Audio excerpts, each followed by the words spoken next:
Hey guys, and welcome back to EQ Planes, and today I'll be unboxing the brand new Icelandair 737 MAX 8 in the new livery from Gemini Jets.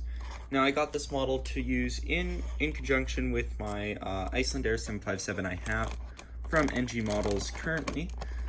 Taking a look at the box here, you can see this is a brand new release. This was released for both the August and July releases. This month they did a combined release for the two.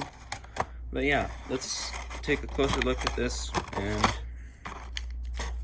there we go. So now let's take a closer look at this Icelandair 737 MAX. Now, Gemini Jets does provide a very good 737 MAX mold, and this one in particular seems to be done well. You can see the large Icelandair billboard titles they have on their new livery, their blue engines, and the Icelandair winglets where you have the logo, and I believe it says #Icelandair on it. And then here you have the blue color. So now they have different colors for this new Icelandair livery. I believe they have purple, they have another shade of blue, I believe they have green and yellow as well.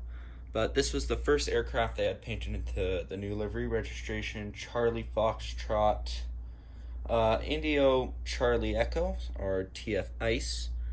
And then yeah, so my somewhat controversial opinion about the Icelandair livery is that I really like it. Now, a lot of people can, giving this livery flack as being Euro white, the large billboard titles, pretty uncreative, but I actually think it looks really fresh, and I much prefer it to the old Icelandair livery. Here you have the, for reference, the old Icelandair 757, which, their old livery was definitely classic, but I also think quite dated, so definitely glad they went with a livery refresh, and I think this livery is going to look really good.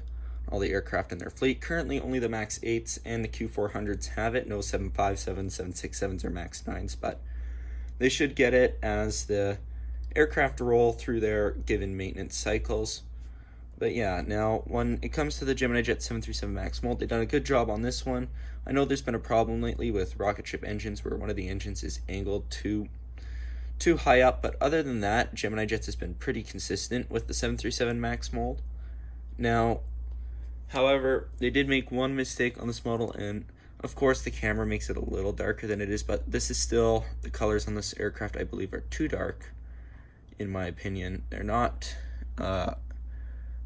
quite up to the, usually I think, really good printing that Gemini Jets does. So yeah, but the colors do seem kind of off on this model, but I'll still give it a 7 out of 10 on the livery, and I'll give it a 10 out of 10 on the mold. This is definitely one of Gemini Jet's stronger molds. But yeah, overall, I think I'll give this aircraft a solid 8 out of 10. I recommend you buy this if you're looking for an Icelandair model. However, note that NG Models will be doing a 737 MAX mold at some point. So if you feel like you can wait out for a bit longer on that, you could wait for the NG Models release, which will inevitably come. But yeah, anyways, thank you guys for watching, and hope to see you guys back next time.